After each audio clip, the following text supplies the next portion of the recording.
Halo teman-teman, apa kabar kalian semua? Balik lagi sama gua Riko Kobe di HS Story 666. Dan di kesempatan kali ini gua nggak akan bawain cerita, melainkan kita kedatangan tamu lagi nih. Salah satu narasumber yang ingin membagikan cerita horornya sama kita. Kita sambut langsung Kak Ei. Halo Kak Ei, apa kabar Kak Ei? Baik, luar biasa. Gua manggil Kak Ei apa Kak Esther nih? Enaknya aja. Boleh, ya enaknya aja lah. Oke siap, Kak Ei aja ya. Oke. Oke Kak Ei. Kak Ei nih gue denger punya pengalaman horor nih yang mau diceritain sama kita. Boleh tahu nggak kisi-kisinya kayak gimana? Jadi kayak pengalaman pertama lah ya dibilangnya. Maksudnya ngeliat makhluk gitu seumur hidup ya saat itu gitu. Pertama kali lu lihat Ya, makhluk kayak gitu? biasanya diceritain orang gitu kan, ini kalau gini, ini enggak, ini lihat dengan mata kepala sendiri. Menarik nih teman-teman. Buat yang penasaran, saksin terus videonya. Dan sebelum kita pindah ke videonya, jangan lupa tekan tombol subscribe dulu, oke?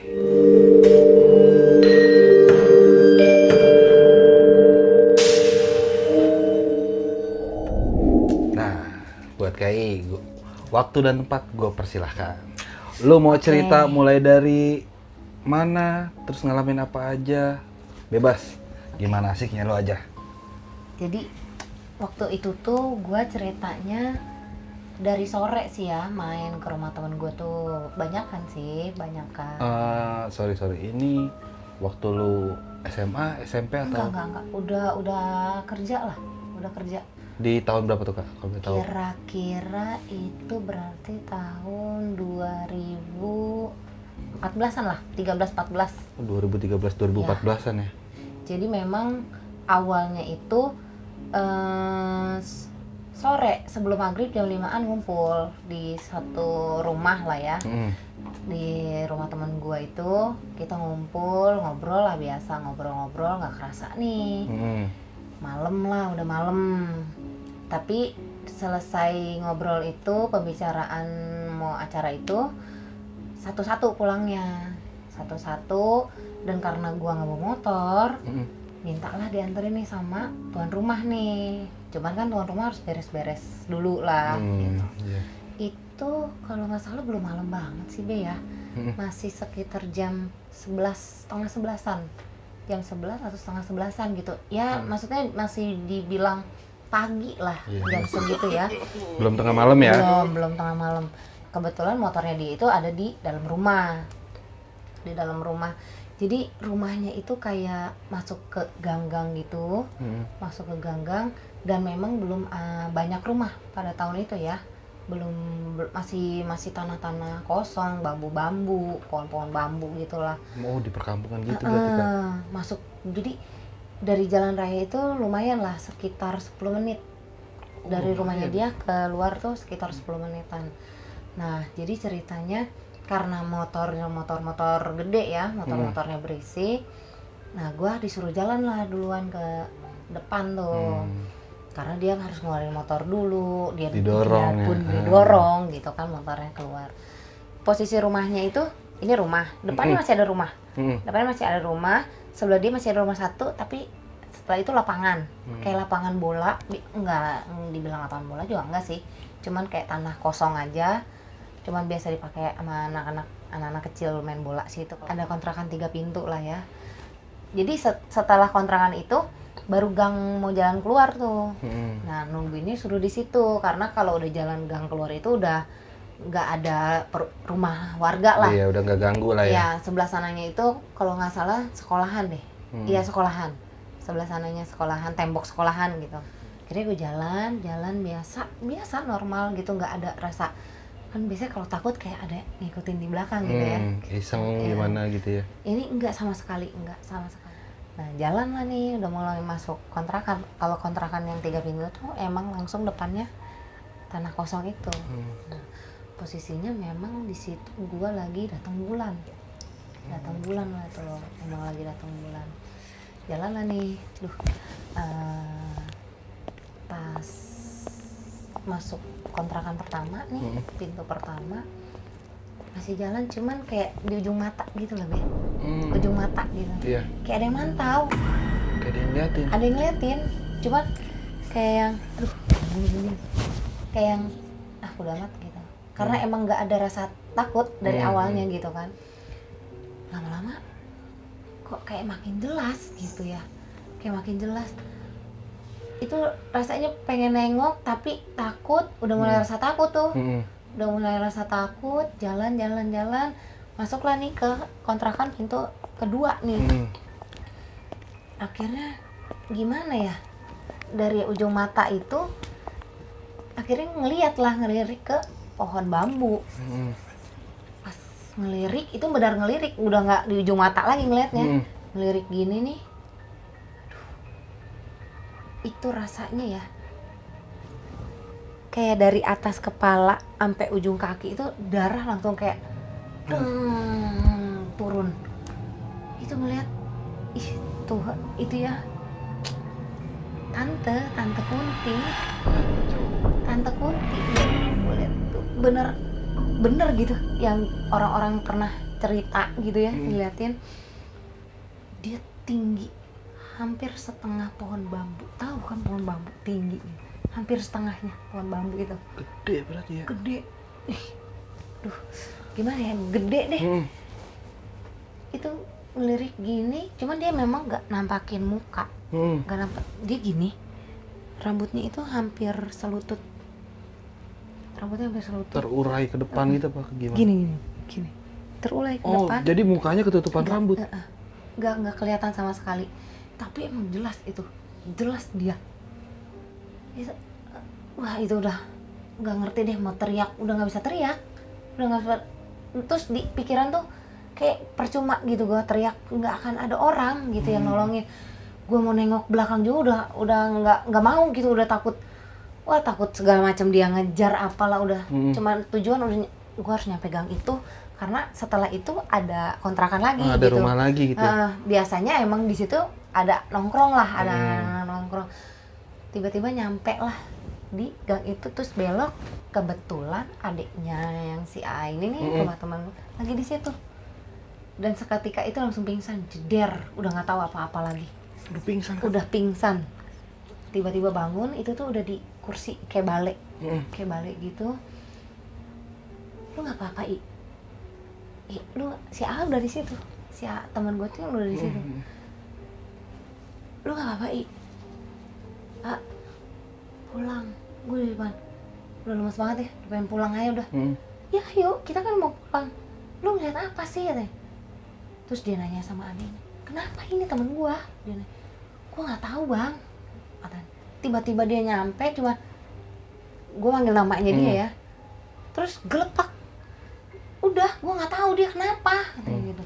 Baru siuman, ya ada sekitar 5 menitan lah gue di situ tuh. Padahal dari rumah dia sebenarnya ke rumah gue itu kalau naik motor nggak nyampe 5 menit gitu. Nggak nyampe begitu jauh ya. Nggak begitu jauh, cuman kayak buru kayak jalannya bisa buruan nggak, ini udah cepat. Kayak dia tuh kayak masih ngikutin gue, dianterin.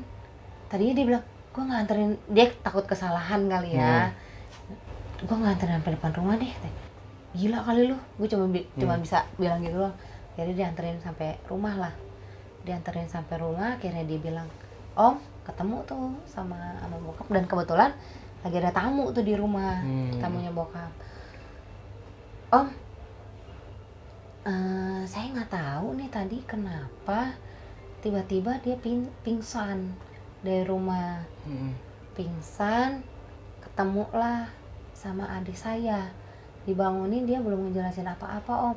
Tapi memang kita nggak ngapa-ngapain, maksudnya emang dia jelasin kita tuh pure kayak rapat gitu, terus nggak ada yang aneh-aneh gitu kan. Dia ngejelasin takut kesalahan juga gitu. Dan untungnya bokap juga kenal, maksudnya kenal dan memang percaya lah sama komunitas ini gitu ya. Makasih ya udah diantarin pulang. Nah teman bokap ini nggak bolehin gue masuk ke rumah.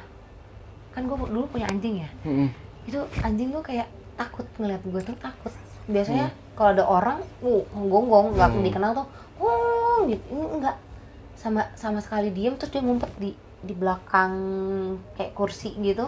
Dia ngumpet aja di bawah kursi gitu, nggak berani ngegonggong, enggak ngeliat gua nggak mau. Harusnya nyamperin lu biasanya. Iya, mungkin ya. biasanya nyamperin nyambut gitu ya. Ini enggak sama sekali. Temen bokap gue bilang, kan manggilnya papa ya, Pak jangan masuk dulu deh dia, kayak gitu. Kenapa? Bokap bertanya-tanya lah, nyokap udah mulai bingung. Jangan masuk, ambilin air putih aja, ambilin lah air putih. Terus dia sempat bacain doa, dibasuh lah air itu ke muka dibasuh. Terus gua langsung mandi, disuruh langsung mandi. Terus bekasnya itu dicuci bersih ya kalau bisa. Kan gue lagi datang bulan itu cuci bersih lah. Terus dia tahu lagi.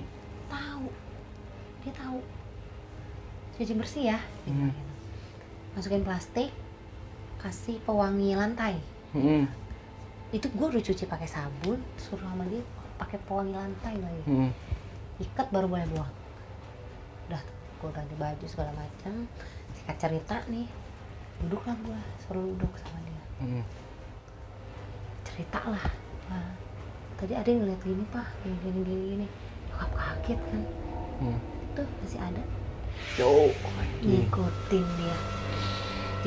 Jadi dari turunan itu ke rumah gue tuh belok dulu ke sini. Nah antara ini satu rumah terus baru rumah gue tuh. Nah di sini ada rumah tetangga lah. Cuman dia memang neneknya itu seneng tanaman. Dia di sini ada pohon alpukat, ada pohon mangga, ada pohon rambutan. Terus baru pinggir-pinggirnya pagernya dia pakai tanaman pot-pot lidah buaya kecil gitu. Ya. Itu bukan tanaman yang tadi mah. Iya, kebun itu mah. Iya. Cuman kayak rindang lah rumahnya. Cuman pagernya itu memang pakai pot-pot gitu, kecil-kecilnya. Jadi dibilang nyangkut tuh pohon alpukat. Wah, gila. Terus sekarang ngikutin? Enggak berani dia kesini. Dia cuma bilang gitu. Enggak berani dia kesini. Satu, ada anjing, walaupun anjingnya takut. Gitu. Kedua, ya saya nggak tahu ya. Ini rumah dia nggak berani masuk ke rumah ini. Dia nyangkut, ngikutin. Laki ternyata. Waduh. Bukan tante Kunti jadinya ya, Om Kunti. Laki katanya. Dia masih nongkrongin tuh. Kalau bisa jangan tidur sendiri dulu. Akhirnya karena emang gue dari kecil kayak yang suka ngigo lah. Tiba-tiba keluar sendiri, bisa buka kunci pintu gitu. Nah mendingan tidur deh. Itu mah bukan ngigo. Apa ya itu? Apa ya, kalau anak sekarang mungkin bilang sleepwalking kali ya. Iya. Kalau ngigo mah cuma itu gitu. Gue jalan. Lu mah jalan. Nah takutnya begitu. Akhirnya dia nggak pulang sampai sekitar jam 2-an lah, teman bokap gue itu. Karena satu memang masih ngobrol, kedua dia jaga-jaga gitu, Nah dia di atas pohon alpukat itu ya, dia masih mantau. Dia pertama nungguin teman bokap gue balik. Ya kalau kata manusia ya, lagi nyari cara tuh dia, gimana caranya. Nyari celah ya. Nyari celah. Terus akhirnya cerita lah, pokoknya singkat cerita gue ceritain ke dia, cerita kalau bisa besok berangkat kerja diantar dulu aja, ngelewatin itu pohon dulu aja gitu. Sampai di detail gitu ya, dia jelasin, anterin aja dulu pak sampai atas kek, sampai atas, nanti setelah itu ya berangkat sendiri nggak masalah. Akhirnya singkat cerita nih, udah pagi gue dianterin lah sama bokap ke atas. Terus gue berangkat gawe sendiri, bokap turun lagi, ngomong lah sama yang punya rumah nih. Nek, tebang aja tuh pohon alpukat. Bokap lu? Tebang deh, kalau nggak tipisin pohon alpukat. Ranting-rantingnya kayak sisain aja yang gedenya. Kenapa? Diceritain lah sama bokap gue. Wah, masa? Nggak percaya juga sih sempat awalnya. Akhirnya ceritain lah dari awal sampai akhir nih kejadian gua nggak, maksudnya bokap juga nggak tahu ya, maksudnya dia pagi-pagi tuh ada di situ atau enggak atau gimana lah, nggak tahu kan gitu. Cuman daripada malam dia ada lagi gitu kan. Satu ganggu keluarga ganggu gua. Kedua kan dia pasti ganggu yang punya rumah. Benar. Gitu kan. Nah, akhirnya potong lah masih nenek nih. Sore tuh kayak dibotakin gitu. Gua pulang tuh nenek sama bokap lagi Beres-beres. nyapu udah siapin, maksudnya udah beres lah, lagi nyapu bebersih. Datang lah nih teman bokap gue, datang lagi Datang lagi. maksudnya mastiin gitu dia tuh masih ada di situ apa enggak. Datang dicerita katanya sempet lah sana sini, terbang sana sini. Akhirnya pas ditebang sore beres disapu, ternyata bokap sambil nyapu, sambil nebang, sambil berdoa. Termasuk yang punya pohonnya itu sambil nyapu, sambil berdoa juga gitu. Maksudnya jangan ada apa-apa deh, dipantengin lah nih sampai malam 9:30-an lah sama Temannya bokap itu. Singkat cerita lah ya, tadi udah pergilah gitu. Diajak ngobrol sama saya, dia udah cabut, tapi besok saya harus mastiin saya kesini lagi Pak. Nah dari situ gua tuh kayak ngerasa trauma gitu ya. Dari situ gua nggak pernah yang namanya pulang lewat dari maghrib, mau lagi datang bulan mau enggak, pokoknya bodo amat. Gua nggak mau itu, dan gue berharap itu pertama kali dan terakhir kalinya gue ngeliat itu seumur hidup gue gitu pengennya.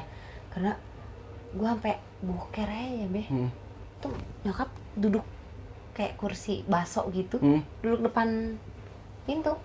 Pokoknya gue pengennya ditemenin karena emang jelas itu bukan kayak samar-samar, enggak. Itu benar-benar jelas banget gue lihat.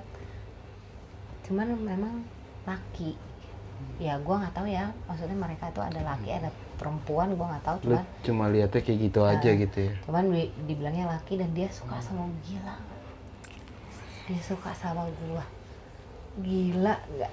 Gue langsung gila, amit kali ya gitu ya, maksudnya sama yang kayak begituan. Jauh-jauh deh sekarang gitu kalau dipikir-pikir, nggak deh gitu ya, gue nggak mau lagi ketemu sama yang kayak begitu. Tapi ya puji Tuhan, maksudnya setelah itu gue kayak penakut gue hilang lah sedikit gitu. Karena memang ya sebelumnya itu pernah lah gue kamar gue tuh di sini lemari yang ada kaca gitu.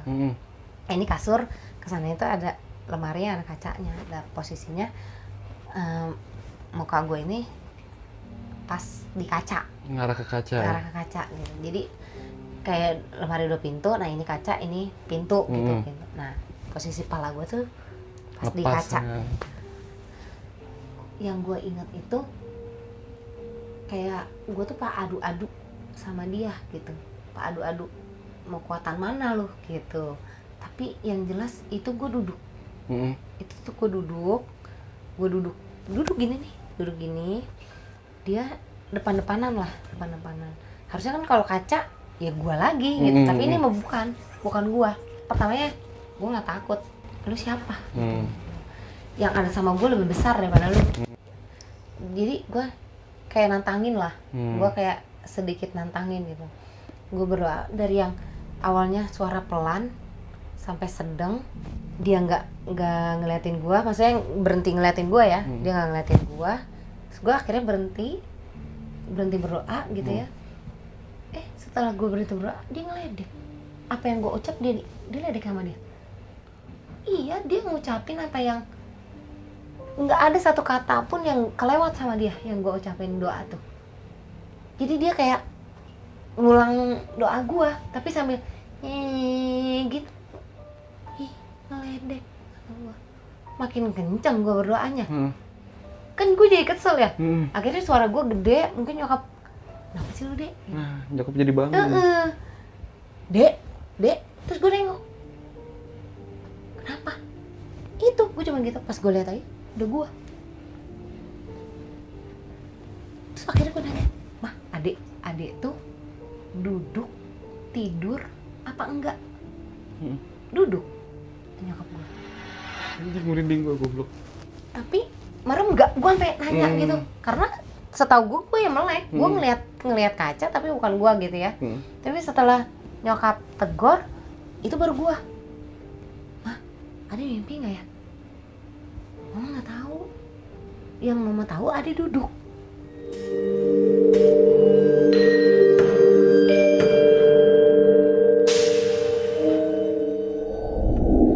Oke, thank you banget Oke. udah mau cerita.